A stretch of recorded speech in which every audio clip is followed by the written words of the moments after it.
नमस्कार, बहुत बहुत स्वागत है आप सभी का। आप देख रहे हैं कहानी कुर्सी की और मैं हूं सौरभ शर्मा आपके साथ। कहानी कुर्सी की में आज हम बात करेंगे प्रधानमंत्री ने क्यों कहा कि कांग्रेस के एक परिवार को अगर कोई आंख दिखाता है तो ये उसके पीछे पड़ जाते हैं, उसे नीचा दिखाते हैं।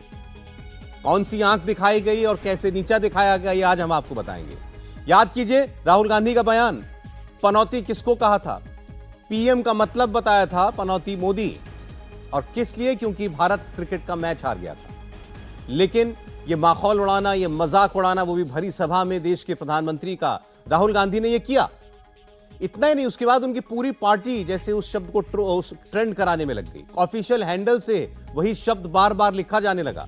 जवाब भारतीय जनता पार्टी ने भी दिया, लगातार प्रधानमंत्री भी जवाब देंगे, लेकिन प्रधानमंत्री ने आज जो बात कही, कम शब्दों में कही, बड़ी संयमित कही। यही कहा कि यही होता है, अगर आप इनको आंख दिखाओ, इनके खिलाफ कार्रवाई करो तो ये आपके पीछे पड़ जाते हैं, नीचा दिखाने लग जाते हैं। प्रधानमंत्री का की बयान आपको हम सुनाएंगे। लेकिन जो कार्रवाई हुई है कल, ईडी की कार्रवाई, सीधे सीधे जिससे गांधी परिवार पर चोट पहुंची है। 750 करोड़ की संपत्ति जब्त कर ली है ईडी ने। ये कौन सी संपत्ति है? ये दिल्ली, मुंबई, लखनऊ की करोड़ों रुपए की रियल एस्टेट की प्रॉपर्टी है, जो आजादी के वक्त दी गई थी कांग्रेस पार्टी को, क्योंकि उस वक्त देशभक्ति के भावना के तहत अखबार चलाना होता था, अपने विचार देश की जनता तक पहुंचाने होते थे। लेकिन वो काम तो बंद हो गया और उसके बाद इस प्रॉपर्टी का कमर्शियल इस्तेमाल शुरू हो गया। बहरहाल ईडी ने इससे पहले सोनिया गांधी, राहुल गांधी, मल्लिकार्जुन खड़गे सबसे पूछताछ की और अब 750 करोड़ की प्रॉपर्टी जब्त भी कर ली है। और अब ये कहा जा रहा है कि ईडी एक बार फिर से उस केस में शामिल सभी लोगों को दोबारा पूछताछ के लिए बुला सकती है। तो ये तो वो आंख दिखाने वाली बात हुई। अब आप जरा प्रधानमंत्री की बात सुनिए। राहुल गांधी ने जिस किस्म का बर्ताव किया, उस पर प्रधानमंत्री नरेंद्र मोदी ने कैसा जवाब दिया? साथियों, कांग्रेस कभी अपने एक परिवार के आगे किसी को नहीं देखती। जो कांग्रेस के परिवार की ओर आंख उठाकर भी देख लेता है, कांग्रेस उसे नीचा दिखाने के लिए कोई कसर बाकी नहीं छोड़ती। और यही कांग्रेस की सच्चाई है। और इसलिए ये कांग्रेस से बहुत सावधान रहना। कांग्रेस सिर्फ और सिर्फ एक परिवार की गुलाम होकर रह गई है। हमारे मेहमान कहानी कुर्सी की में हर्षवर्धन त्रिपाठी जी स्टूडियो में मौजूद हैं। हर्षवर्धन जी, बहुत स्वागत है आपका। समीर चौगांवकर साहब हमारे साथ हैं। समीर जी, एक बार फिर आपका स्वागत है। और हमारे पॉलिटिकल एडिटर देवेंद्र फराशर, देवेंद्र आपका भी स्वागत है। पहले तो ये पनौती राहुल गांधी ने किया, करना चाहिए था, नहीं करना चाहिए था, तो हम सब जानते हैं। चुनाव हो रहा है और राहुल गांधी ने जिस तरीके से उस बात को दोहराया, फिर पीएम का मतलब भी बताया, प्रधानमंत्री ने जो जवाब दिया उस पर आप क्या कहेंगे? बहुत से लोगों को लग रहा था प्रधानमंत्री शायद नाम लेकर कुछ कह दें, शायद क्रिकेट मैच के बहाने जो कुछ कहा गया वैसा कुछ कह दें, सीधे सीधे कुछ कह दें, लेकिन वैसा उन्होंने नहीं किया। देखिए, मैं थोड़ा सा पीछे ले चलता हूं। चुनाव अमेठी का चल रहा था, प्रियंका गांधी जी वहां थी और पत्रकारों ने कहा कि स्मृति ईरानी ने टिप्पणी की है और स्मृति ईरानी कह रही कि इस बार तो पक्का हरा देंगे। तो प्रियंका ने जवाब देने की बजाय थोड़ा देखा पत्रकार की तरफ और कहा, हु स्मृति? हाँ, अब इस एक 30 सेकंड के वाकये को देखिए तो समझ में आएगा कि प्रधानमंत्री कह क्या रहे हैं। अब चूंकि इस देश में शायद एक कहें कि ऐसा भाव बन गया कि गांधी परिवार के खिलाफ कुछ बोल नहीं सकते। आज भी ये चर्चा होती है कि नरेंद्र मोदी तो देखिए बात नहीं करते हैं, जबकि कितने इंटरव्यूज उनके होंगे। हाँ ठीक है, सामूहिक प्रेस कॉन्फ्रेंस नहीं की है, करनी चाहिए, लेकिन इंटरव्यू की जब बात करते हैं तो तुरंत याद करना चाहिए कि सोनिया गांधी जी का कोई इंटरव्यू किसी को याद हो, कोई सवाल याद हो। प्रधानमंत्री नरेंद्र मोदी से तो इंटरव्यूज भी सबको याद है, सवाल भी याद है, मुख्यमंत्री से लेकर यहां तक। ये फर्क कहां से आया? दरअसल ये फर्क वही है कि एक परिवार को इस देश में पत्रकारों से लेकर सामान्य व्यक्ति तक वो एक ऊंचा दर्जा देता है, और एक जो नीचे से निकल कर आया नेता है उसके इस पर भी सवाल खड़ा करते कि चाय की दुकान फलाना स्टेशन पर थी कि नहीं थी, वडनगर में चाय की दुकान थी भी या नहीं थी, मोदी ने चाय बेची या नहीं बेची। ये वो फर्क है जिसको प्रधानमंत्री एक तरह से कहें कि आइडेंटिफाई कर रहे हैं और देश के सामने रख रहे हैं कि यही वजह है कि वो गलत भी करें, एजेंसियां उनकी जांच करने जाएं, कोई सरकार उनके खिलाफ कोई कार्रवाई करे तो वो पलट के इस तरह का जवाब देते हैं। और ये अहंकार भाव है। अगर आप ध्यान से देखिए तो जिस वक्त राहुल गांधी ने पनौती कह के मजा लिया, हंसा, ठीक है, वो राजनीति जहां चली गई उसमें एक दूसरे पर कोई कसर छोड़ नहीं रहा, भाजपा वाले भी जवाब दे लेंगे, लेकिन वो तरीका ठीक नहीं था, वो अच्छा नहीं था, क्योंकि जैसे ही वो ये कहते हैं ना तो वो वाला आ जाता है कि एक उंगली दिखाई तो 3 उंगली अपनी तरफ आ गई। तो इनकी तरफ आता है कि 2004 से राजनीति शुरू हुई और उसके बाद जरा देखिए कैसे कैसे कैसे से कांग्रेस का पराभव होता चला गया, अपनी पार्टी में कैसे वो खत्म होते चले गए। कुछ कह दिए तो कांग्रेस के लोग नाराज हो जाते हैं, लेकिन वो बिल्कुल वैसा ही था जैसे गली मोहल्ले में लोग आम भाषा में बात कर लेते हैं। आप राहुल गांधी से वैसी उम्मीद नहीं करते जो बात उन्होंने कही है। नहीं, मैं थोड़ा सा राहुल गांधी से वैसी उम्मीद मतलब क्यों नहीं करते ये मैं पूछना चाहता हूं। हमको अरे भाई कांग्रेस पार्टी का बड़ा नेता है, इसलिए नहीं करते। आप ये सोचिए जरा कि अगर कोई स्मृति ईरानी को, उन्हीं की तो बहन है ना, कह रही कौन स्मृति ईरानी को नहीं जानती थी, वो भाव है ना उनके अंदर, उनको लगता है कि हम शासक वर्ग हैं, हमने इस देश को दिया है। वो अक्सर कहते हैं कि जो कुछ हमने दे दिया देश को, हमारे परिवार ने जान दे दी, मतलब वो कुछ इस तरह से बात करते हैं। सीमा पर एक सैनिक अपनी जान देता है तो देश की रक्षा के लिए जाता है। हम इंदिरा गांधी जी का, राजीव गांधी जी का, उनको आतंकवादियों ने मारा, उसका सम्मान करते हैं, हम सब के लिए वो एक बराबर भाव है। लेकिन जब कोई कहता है कि हमने देश के लिए ये दे दिया, ठीक है, अरे भाई देश ने आपको क्या दे दिया, बस इतने में फर्क पड़ जाता है। और इसीलिए लोकतंत्र और राजशाही, इसका जो फर्क है वो शायद गांधी परिवार आज तक नहीं समझ। बहुत से लोगों को लगता है कि भाई इसकी सबकी शुरुआत प्रधानमंत्री की तरफ से हुई थी जब उन्होंने मूर्खों का सरदार कहा। लेकिन एक फर्क यह है कि इसमें प्रधानमंत्री ने कभी राहुल गांधी का नाम नहीं लिया, आज तक कभी भी नहीं लिया। इशारों में वो बात करते हैं, वो बात भी जो उन्होंने कही थी मूर्खों का सरदार, वो भी उसके पीछे भी कॉन्टेक्स्ट ये था कि राहुल गांधी ने एक ऐसी बात कही थी जो तथ्यात्मक रूप से गलत थी, प्रधानमंत्री उसका जवाब दे रहे थे। ठीक है, आप कह सकते हैं कि उनको भी इससे बचना चाहिए था, नहीं कहना चाहिए था शायद, लेकिन उसके बाद पूरी कांग्रेस पार्टी जिस तरीके से कहते हैं ना, पिल पड़े, तुल पड़े एकदम कि कुछ मत छोड़ो, कुछ भी कह देना, कुछ ऑफिशियल हैंडल से लिखा जा रहा है पनौती। अब आप अच्छा, उसके बाद बड़े बड़े प्रवक्ता पार्टी के वो उसको जस्टिफाई कर रहे हैं, और जो लोग मीडिया में जैसे हम लोग बात कर रहे हैं उनको भी कहा जा रहा है कि भाई आप पहले तो आप नहीं बोले थे, मोदी ने जब ये कहा था तब तो आप कुछ नहीं बोले थे। बिल्कुल, इस केस को अगर आप देखिए तो 2024 के लोकसभा चुनाव से पहले उचित अनुचित, नैतिक अनैतिक, इन सारी चीज़ों का कोई बहुत ज़्यादा मतलब रह नहीं गया है। उसमें आप दोनों ही पक्षों की बातें कह सकते हैं। बड़ा मसला ये है कि जो आप कर रहे हैं, क्या आपको उससे पॉलिटिकली कुछ गेन हो रहा है? जो कर रहे हैं आप, जो कह रहे हैं, इतने तार्किक आधार पर कह रहे हैं कि आपके अपने फॉलोअर्स में वो सही तरीके से ग्राउंड पे जाए। और फॉलोअर्स छोड़िए, जो खासतौर पे जो फेंस सीटर वोटर जिन्हें कहा जाता है, जिनको तय करना है कि मुझे किधर जाना है, क्या उनके जहन में ये बात उतरती है? जैसे पहले प्रधानमंत्री का जिक्र करने, क्योंकि बार बार ये कहा जा रहा है कि उन्होंने मूर्खों का सरदार कहा था, लेकिन प्रधानमंत्री नरेंद्र मोदी ने जब इस शब्द का इस्तेमाल किया तो उसके पीछे, जैसे कि आपने कहा, कि क्या सब्सटेंशिएट किया कि भाई मोबाइल फ़ोन के बारे में वो कह रहे हैं कि हर व्यक्ति चाइनीज़ फ़ोन का इस्तेमाल कर रहा है, तो वो तथ्यात्मक तौर पर बात सही थी। आप एकदम से गलत बात बोल रहे थे तो वहाँ पर मूर्खता चिपक जाएगी आपके ऊपर कि आप वाकई मूर्ख हैं जब ऐसी बात कर रहे हैं कि पूरी दुनिया ये कह रही है कि भारत में दूसरा सबसे ज़्यादा मोबाइल का उत्पादन हो रहा है पूरी दुनिया में, और आप ऐसी बात कह रहे हैं।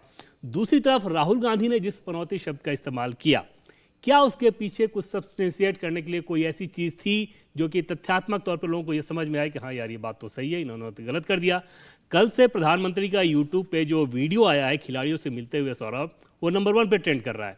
अब इससे समझा जा सकता है कि देश के लोगों ने प्रधानमंत्री के जाने को किस रूप में लिया, खिलाड़ियों ने किस रूप में लिया, और वहाँ पर आप जो बात कह रहे हैं वो निश्चित तौर पर आपके लिए वो बैकफायर करने वाली बात होगी, इसका आपको फायदा नहीं मिल रहा है। और वहाँ पर फिर ये बात समझ में आ जाती है कि क्या राहुल गांधी पॉलिटिकली इतने मैच्योर हैं कि अगर आक्रामक शब्दों का भी इस्तेमाल करना है तो इस रूप में करना है कि आपको फायदा हो। आपको याद होगा कि पिछले चुनाव में उन्होंने कहा कि चौकीदार चोर है।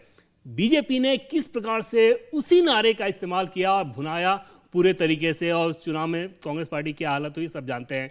फिर से वैसी गलतियों को करना और प्रधानमंत्री मोदी के खिलाफ बार बार ऐसी गलतियों को करना, 100 बार से ज़्यादा उन्होंने ऐसे शब्दों का इस्तेमाल कांग्रेस पार्टी ने किया है पीएम मोदी के लिए, अब बेहद आपत्तिजनक शब्दों का, और हर बार अगर आपको घाटा होता है फिर भी आप कर रहे हो, तो ऐसा लगता है कि प्रधानमंत्री मोदी ने जो कहा था उसके प्रमाण में एक और सबूत आप दे रहे हैं। नहीं, बात आपकी बिल्कुल ठीक है कि भाई आप जो भी कुछ कर रहे हो वो भी चुनाव में कर रहे हो, फायदा नुकसान सोच के कर रहे होगे। अगर नहीं सोच रहे हो तो फिर क्या ही कहा जाए आपके लिए, अगर आप नेता होकर के ऐसा नहीं सोच रहे।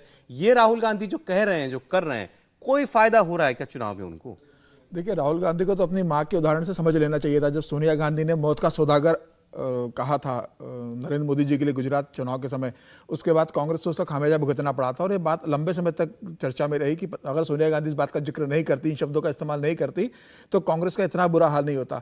देखिए, कांग्रेस लगातार इस बात से परेशान है कि प्रधानमंत्री नरेंद्र मोदी जिस हिसाब से जनहितैषी काम कर रहे हैं, जनता अंदर लोकप्रियता बनी हुई है, और प्रधानमंत्री मोदी की लोकप्रियता तो भारतीय जनता पार्टी की जो लोकप्रियता उससे ज्यादा प्रधानमंत्री लोकप्रिय है। मतलब एक नेता अपनी पार्टी से भी ज्यादा लोकप्रिय देश के बीच में, और लगातार 9 साल में सत्ता के रहने के बाद भी सत्ता विरोधी रुझान उसके खिलाफ नहीं बन पा रहा है। 9 साल में ऐसा कोई मुद्दा कांग्रेस को नहीं या विपक्ष को नहीं मिला जिसे प्रधानमंत्री मोदी को खटगड़े में खड़ा कर सके या प्रधानमंत्री मोदी को बचाव की मुद्रा में आना पड़े। लगातार प्रधानमंत्री मोदी जनता के बीच जाते हैं, अपनी बात रखते हैं, जनता को कन्विंस करते हैं, जनता उनकी बात भरोसा करती है और लगातार वो डिलीवर करते जा रहे हैं।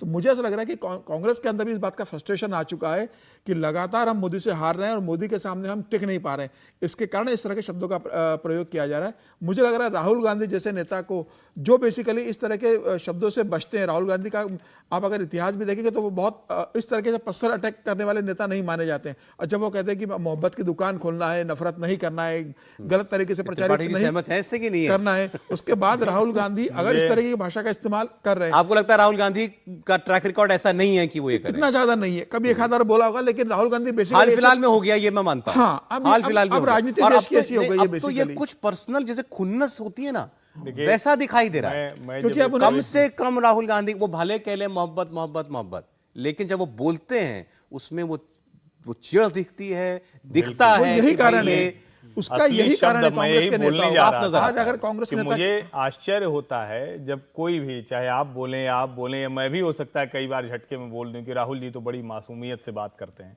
अरे भाई, आपके अंदर किस बात की खींच है? आप मतलब कोई कॉपीराइट लेके आए थे, पेटेंट लेके आए थे, आपके लिए तय था कि नहीं आपके अलावा कोई और तय नहीं करेगा। और ये भ्रम हो जाता है भाई। हमारे भी बाप दादा अगर लगातार प्रधानमंत्री रहे, लगातार हमारे घर से सब कुछ तय हो, मुख्यमंत्री और राज्यपाल हमें गोद में लेने के लिए परेशान हो, हमारे घर के जितने भी कामकाज हैं वो ऐसे ऐसे लोग करें जो जिनके पीछे फौज खड़ी रहती है, तो सामान्य आईएएस आईपीएस के बच्चों के घर में जो लगातार 2-3 पीढ़ी में उनके घर में भी आ जाता है। लेकिन भाई लोकतंत्र है, उसमें लोक व्यवहार सबसे महत्वपूर्ण है। और यहां आप सोचिए कि लोक व्यवहार में सबसे स्तरहीन काम आपने प्रेस क्लब ऑफ इंडिया में किया जब अजय माकन को लेकर गए और कैबिनेट का जो प्रस्ताव था उसको आपने फाड़ दिया। आप प्रधानमंत्री की कुर्सी को कुछ समझते ही नहीं। ठीक है, असली संकट वहां है। वो ठीक हो सकता है आपकी बात, लेकिन अब मौजूदा जो हालात हैं इसमें अगर राहुल गांधी को प्रधानमंत्री से कोई निजी बैर नहीं तो कह लीजिए चिढ़ है, लेकिन उसकी वजह ये क्यों नहीं हो सकती कि जिस तरीके से प्रधानमंत्री या बीजेपी सीधे कांग्रेस पार्टी को टारगेट करती है, गांधी परिवार को टारगेट करती है, हर बार उनके निशाने पर कोई होता है तो सिर्फ गांधी परिवार ही होता है। तो भाई जिसको आप अपना टारगेट मान रहे हैं वो नहीं बिल्कुल करें, लेकिन कोई तो तथ्य के साथ कुछ चीजें आए। अब आपने पनौती कह दिया, ठीक है, पनौती कह दिया तो हर कोई कह रहा है कि भाई पनौती मतलब क्या होता है कि कुछ गड़बड़ हो जाए, कुछ किसी के लिए जो जहां पहुंच जाए। तो पीएम तो जब से आए हैं राजनीति में तब से तो कांग्रेस के लिए तो पनौती ही पनौती है। देखिए ना चारों तरफ कहां स्थिति है। गुजरात में जब से रहे तब से वहां पनौती हो गई, कोई स्थिति नहीं है। और अब तो स्थिति ये लग रहा है पता नहीं उधर और तो और सोचिए, वायनाड गए राहुल गांधी, केरल जहां वो 4-4.5 लाख मतों के अंतर से जीतते हैं, अमेठी में तो 50,000 से हार गए, वहां भी जहां एलडीएफ यूडीएफ होता था वहां भी एलडीएफ रह गई, यूडीएफ नहीं आई। तो क्या कहें, किसकी पनौती हो गई? तो जनता तो तथ्य तर्क पे आती है ना। जब आप इस वाली लड़ाई में जाएंगे, ये लड़ाई आपको सोशल मीडिया के, आईटी सेल के उन लोगों पर छोड़ देना चाहिए। बड़ा बारीक आपको तो अपना एक व्यक्तित्व बनाना चाहिए ना। आपने क्यों कहा कि राहुल गांधी की भाषा में अब प्रधानमंत्री के लिए थोड़ी चिढ़ दिखाई देती है, या कुछ ज्यादा नाराजगी से कुछ और ज्यादा, या अपने प्रतिद्वंदी से कुछ ज्यादा बढ़कर दिखाई दे रहा है भाषा में? नोटिस कीजिएगा उनकी अब वो थोड़ा सा तू वाला एलिमेंट भी आने लगा है। जब पनौती शब्द इस्तेमाल किया, चला जाएगा मैच में फिर हरवा देगा, इससे पहले जब मूर्खों का सरदार प्रधानमंत्री ने कहा था उसके बाद जो उन्होंने पहला उसको जवाब दिया था राहुल गांधी ने, उसमें भी ऐसी भाषा थी। और पहले भी अगर आप याद होगा कि डंडे से मारने की बात उन्होंने कही थी या खून की दलाली वाले शब्दों का इस्तेमाल किया था। तो ऐसा नहीं है कि वो अचानक से अभी इस मोड में आ रहे हैं, उनका एक ट्रैक रिकॉर्ड है। ये एरोगेंस वो साथ लेकर चलते हैं, और साथ लेकर चलते हैं जब मैं कह रहा हूँ तो वो सिर्फ बयानों में नहीं है सौरभ। बयानों के अलावा जैसे पार्लियामेंट्री कार्रवाई जब चल रही होती है तो आमतौर पर ऐसा होता है कि आप सत्ता पक्ष के हों या विपक्ष के हों, जो पार्लियामेंट्री प्रोसीजर है उसमें आप हाउस के बाहर जब आप मिलते हो तो बहुत कटसियस वे में मिलते हो और एक दूसरे से हंसी मजाक ये सारी मिलना ही चीज़ होती चाहिए। है। राहुल गांधी ऐसा बिल्कुल भी नहीं करते और दिखाने की भी कोशिश नहीं करते कि सामान्य औपचारिकता का भी वो पालन कर रहे हैं। अगर किसी कार्यक्रम में प्रधानमंत्री मौजूद हों या गृह मंत्री अमित शाह मौजूद हों तो वो सामान्य औपचारिकता का भी पालन करें, ये दिखाने की भी कोशिश नहीं करते। स्पीकर के चैम्बर में कांग्रेस पार्टी किस प्रकार से बायकॉट कर देती है, सोनिया गांधी नहीं जाती है, अपने कई बार देखा होगा, कई बार इस चीज़ को हम लोगों ने रिपोर्ट किया है। तो ये एरोगेंस तो हमेशा से ही रहा है। पहले जैसा कि मैंने कहा था कि मसला ये होना चाहिए कि क्या इस एरोगेंस से आपको फायदा है। जैसे इसमें कोई दो राय नहीं कि कांग्रेस पार्टी के सामने सबसे बड़ी चुनौती है कि प्रधानमंत्री नरेंद्र मोदी की जो लार्जर देन लाइफ इमेज है उस इमेज को कैसे डेंट किया जाए, ऐसी बातें की जाए, इस प्रकार के काम किए जाए, इस प्रकार के आरोप लगाए जाए ताकि उसमें डेंट हो, उस छवि को नुकसान हो। लेकिन उस छवि को नुकसान करने के चक्कर में आप अपना नुकसान कर रहे हो। राजनीतिक तौर पे यह बहुत आप आत्मघाती कदम कह सकते हैं। नहीं, अब वो उनको फायदा नुकसान वो सोच पा रहे हैं नहीं सोच पा रहे तो पता नहीं, लेकिन वो ये अपना बैर भाव जो है इसको छुपा नहीं पा रहे। नहीं, ये तो लेकिन बड़ा अगर- क्लियर है। अगर इतना नहीं सोच पा रहे हैं तो देश के प्रधानमंत्री पद की रेस में है, तो फिर तो देश के लोगों को भी सोचना होगा कि वो प्रधानमंत्री पद के लिए योग्य है या नहीं, या अभी परिपक्वता कम रहेगी, ये भी नहीं होना चाहिए। आपने प्रधानमंत्री के किसी कार्यक्रम में प्रधानमंत्री की मौजूदगी में राहुल गांधी को वहां कभी देखा है? किसी भी उपलक्ष्य पर, किसी भी मौके में? कुछ मौके पे जैसे वहाँ पे संसद में जो शहीदों को शुरू में सम्मानित किया जा रहा था, जो हम लोग वर्षगांठ पे वो काम करते हैं तो श्रद्धांजलि देते हैं, तो वहाँ पर कभी आए। लेकिन वो उनकी पूरी कोशिश रहती है, जैसे पहले मैंने कहा कि एकदम आमने सामने ना हो, कट के निकल जाए, एरोगेंस दिख जाए, सामने निकल जाए तो अभिवादन ना करें। ये चीज़ें राहुल गांधी हमेशा से करते रहे हैं। इवन कॉरिडोर से जब वो गुजर रहे हैं तो प्रधानमंत्री तो उस समय नहीं, लेकिन अगर बीजेपी के दूसरे बड़े नेता अगर मौजूद हों तो अभिवादन भी नहीं करेंगे। वो चाहेंगे कि बगल से निकल जाए। और एक बार तो हमने ऐसा सुना था कि कांग्रेस पार्टी के एक बहुत बड़े नेता उस समय गृह मंत्री अमित शाह से बात कर रहे थे और राहुल गांधी ने इतने ख़राब अंदाज में उस नेता को बोला था, अपने नेता को, कि क्या भाई, क्या जी बीजेपी वालों से बात कर रहे हो, जबकि वो नेता उनमें राहुल गांधी से बहुत बड़े थे। और उस नेता को ये बात एकदम झटके की तरह लगी थी कि मेरी उम्र का भी तो कम से कम लिहाज कर लिया होता इन्होंने। वो जाने के बाद उन्होंने इस बात को कहा भी था। तो ये एरोगेंस राहुल गांधी में इनबिल्ट है। वो नेता आज किसी इंपॉर्टेंट पोजीशन पर है, बिल्कुल, और वो बड़े नेता हैं कांग्रेस पार्टी के। क्योंकि ये ऑफ रिकॉर्ड बातचीत थी तो इसलिए हम लोग नाम नहीं रख सकते हैं, लेकिन समझ सकते हैं आपकी कितना बड़ा झटका लगा उस नेता को कि राहुल गांधी अगर इस तरह से संबोधित कर रहे हैं। एक लाइन, सिर्फ एक लाइन। देखिए, अध्यादेश फाड़ देना, पीएम को पनौती कह देना, देश में केरोसिन छिड़का हुआ है, माचिस लगा देंगे, नफरत के बाजार में मोहब्बत की दुकान, और कह रहे हैं कि नहीं नहीं हम ही सब जगह कर रहे हैं जिस तरह की चीजें हैं, और उसके बाद क्या परिणाम आता है? गले मिल के आंख मार देते हैं। तो आप राहुल गांधी का पूरा व्यक्तित्व तो इसमें देखिए एक बार, तो आपको समझ में आएगा। और मतलब हर किसी के मन में है, कांग्रेस वाले तो ज्यादा जानते हैं, तो आप किसी भी नेता से बात कीजिए तो आपको समझ में आएगा कि ये कैसे हो गया और उसका परिणाम जमीन पर क्या निकला। अब 750 करोड़ रुपए की प्रॉपर्टी सीज करेगी ईडी। कांग्रेस पार्टी से आप क्या उम्मीद करते हैं? और सीधे सीधे राहुल गांधी, सोनिया गांधी मनी लॉन्ड्रिंग के मामले में आरोपी हैं, बेल पर हैं। अब कहा जा रहा है कि ईडी दोबारा बुला सकती है। घंटों घंटों की पूछताछ पिछले साल हो गई थी। क्या करेगी राहुल गांधी? क्या करेंगे राहुल गांधी और कांग्रेस पार्टी? भाई कुछ तो रिएक्शन आएगा ना वहां से भी। अब आप अब कहिए कि चुनाव के बीच में ईडी ने कार्रवाई क्यों की, ये तो आरोप लगेगा दोबारा। देखिए, ये मामला तो पूरा सुब्रमण्यम स्वामी ने इसकी शुरुआत की थी। 2012 में सुब्रमण्यम स्वामी कोर्ट में गए थे कि कांग्रेस के कुछ नेता जो बहादुर शाह जफर मार्ग पे हेराल्ड हाउस है, 2000 करोड़ के जिसकी लगभग मार्केट वैल्यू है, उसे गलत तरीके से अपनी पर्सनल प्रॉपर्टी में कन्वर्ट कर रहे हैं। इस पे जांच हुई। राहुल गांधी और सोनिया गांधी का इंटरेस्ट दिखा। Young Indian company limited company दिखा कि किस तरीके से इस दूसरी कंपनी को टेक ओवर किया, अधिग्रहण किया गया। सीधे से 50 लाख रुपए में 700 करोड़ रुपए की प्रॉपर्टी आ गई सर। इससे ज्यादा है। अभी तो ईडी ने 750 करोड़ की प्रॉपर्टी जब्त की है, जबकि कुल मिला में 1500 करोड़ से ज्यादा का है। हालांकि मैं ये बता दूं, इसमें कांग्रेस पार्टी का जवाब भी बता देना चाहिए। उनका जवाब हमेशा ये होता है कि ये जो ऑर्गेनाइजेशन है, नॉन प्रॉफिट ऑर्गेनाइजेशन है, इस प्रॉपर्टी का कोई और उपयोग किया नहीं जा सकता, ये बेची नहीं जा सकती, कभी किसी के पर्सनल यूज के लिए ये पैसा के तौर पर नहीं आ सकती, प्रॉपर्टी कभी ट्रांसफर नहीं हो सकती किसी के नाम पर। इसीलिए ये कहना कि ये, जैसे ईडी ने लिखा कि ये सारी प्रॉपर्टी दिल्ली, मुंबई, लखनऊ की ये 700 करोड़ की प्रॉपर्टी बताई जा रही है, ये प्रोसीड्स ऑफ क्राइम है, ये बताया ईडी ने। और ईडी ने यह भी कहा है कि मनी लॉन्ड्रिंग का मामला जुड़ा है, इससे प्रॉपर्टी का मामला नहीं, इस कंपनियों के माध्यम से मनी लॉन्ड्रिंग भी हुई है। और इसीलिए प्रॉपर्टी भी जब्त हुई और ईडी ने कहा है कि आगे हम जांच करेंगे इसमें कि मनी लॉन्ड्रिंग किसने की? डायरेक्टर तो राहुल गांधी सोनिया गांधी हैं कंपनी के। तो वही कंपनी जांच कर रही है ना कि जो पैसा आया गया है वो कहाँ गया, किसके पास गया है, उसकी जांच होगी। और मुझे लग रहा है कि ये हेराल्ड मामला सिर्फ प्रॉपर्टी जुड़ा मामला नहीं रहेगा। ये जो आपने सवाल पूछा ना, मुझे लगता है सबसे बड़ा सवाल यही है कि इतने दिनों बाद फिर छापे पड़ गए, फिर जब्ती हो गई। और अगर आप इतना गंभीर मसला है तो राहुल और सोनिया जी जेल क्यों नहीं जा रहे? अगर इतना गंभीर मसला है, ये सवाल खड़ा हो रहा है ना कि ईडी ने पूछताछ की थी।